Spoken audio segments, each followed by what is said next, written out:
महात्मा बुद्ध अपने शिष्य आनंद के साथ एक गांव में पहुंचे। गांव के लोग बुद्ध के आगमन से अत्यंत प्रसन्न थे और बड़ी श्रद्धा के साथ उनका स्वागत करने के लिए एकत्र हुए। गांव के एक वृद्ध व्यक्ति ने बुद्ध से प्रार्थना की, भगवान, हमारे गांव में एक युवक है जो बहुत कमजोर है। उसकी सेहत कभी नहीं बनती, वह हमेशा बीमार रहता है। हमने हर उपाय किया, कई वैद्य बुलाए, लेकिन कोई लाभ नहीं हुआ। क्या आप कृपा करके उसे कोई उपाय बता सकते हैं? बुद्ध ने उस युवक को अपने पास बुलवाया। थोड़ी देर बाद एक दुबला पतला लड़का वहां आया। उसकी आंखों में उदासी थी, उसका शरीर दुर्बल था और चेहरे पर थकान साफ झलक रही थी। उसने बुद्ध को प्रणाम किया। बुद्ध ने प्रेम पूर्वक पूछा, वत्स, तुम्हारी यह अवस्था क्यों हुई?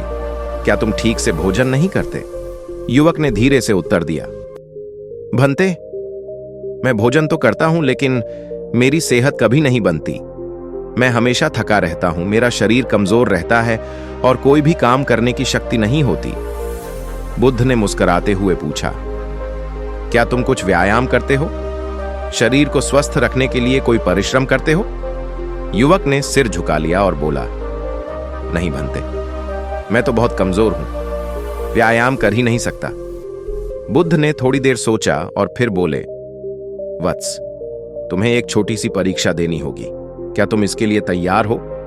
युवक ने संकोच से कहा, हां भंते, बताइए क्या करना होगा। बुद्ध ने मुस्कुराकर कहा, आज से तुम प्रतिदिन गांव के बाहर उस पुराने बरगद के पेड़ तक जाओगे और वहां एक पत्थर को उठाकर लाने की कोशिश करोगे। यदि उठा सको तो उठा लाओ, नहीं तो केवल प्रयास करो। युवक ने आश्चर्य से पूछा, क्या इससे मेरी सेहत बन जाएगी? बुद्ध ने शांत भाव से कहा, तुम्हें बस मेरी बात माननी है और कुछ दिन ऐसा करना है। युवक ने सिर हिलाया और अगले दिन से यह कार्य शुरू कर दिया। वह प्रतिदिन गांव के बाहर जाता और पत्थर उठाने की कोशिश करता। पहले दिन वह पत्थर को छूकर ही लौट आया। दूसरे दिन उसने थोड़ा उठाने का प्रयास किया, लेकिन सफल नहीं हुआ। धीरे धीरे उसने रोज प्रयास करना शुरू किया।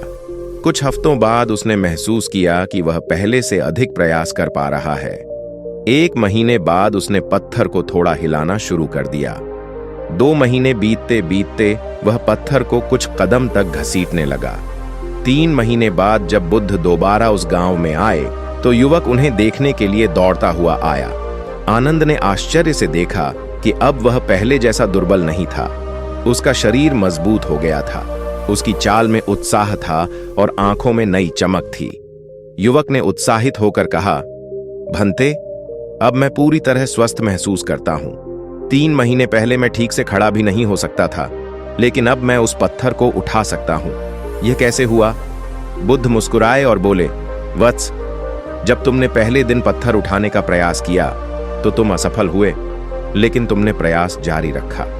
हर दिन तुम्हारे शरीर की ताकत बढ़ती गई, तुम्हारे भीतर धैर्य आया और तुम्हारा आत्मविश्वास भी बढ़ा। धीरे धीरे तुम्हारा शरीर भी इस परिश्रम का आदी हो गया और मजबूत हो गया।